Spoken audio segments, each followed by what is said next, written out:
Hello, I'm Victoria. This is Nutmeg, and we're going to read you Giraffes Can't Dance. Gerald was a tall giraffe whose neck was long and slim. His knees were awfully bandy, and his legs were rather thin. He was very good at standing still and munching shoots off leaves. But when he tried to run around, he buckled at the knees. Now every year in Africa, they hold the jungle dance, where every single animal turns up to skip and prance. This year, when the day arrived, poor Gerald felt so sad, because when it came to dancing, it was really very bad. The warthogs started waltzing, and the rhinos rocked and rolled. The lions danced a tango, which was elegant and bold. The chimps all did a cha-cha with a very Latin feel, and 8 baboons then teamed up for a splendid Scottish reel. Gerald swallowed bravely as he walked towards the floor, but the lions saw him coming, and they soon began to roar.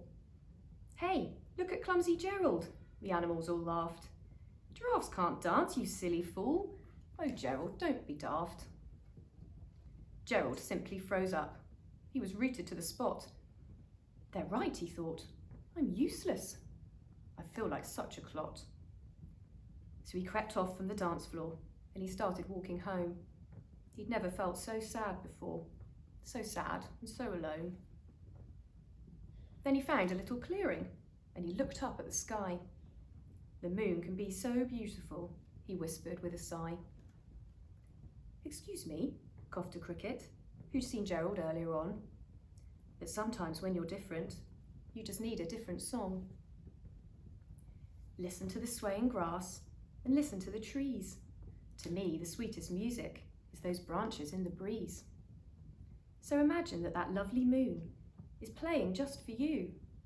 Everything makes music if you really want it to." With that, the cricket smiled and picked up his violin. Then Gerald felt his body do the most amazing thing. His hooves had started shuffling, making circles on the ground.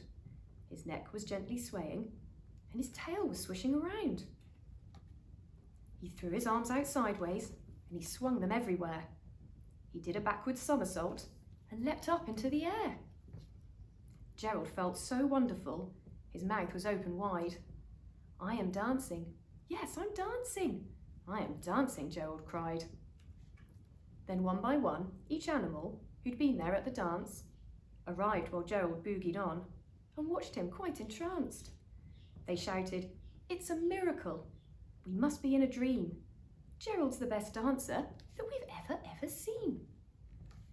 How is it you can dance like that? Please, Gerald, tell us how." But Gerald simply twizzled round and finished with a bow.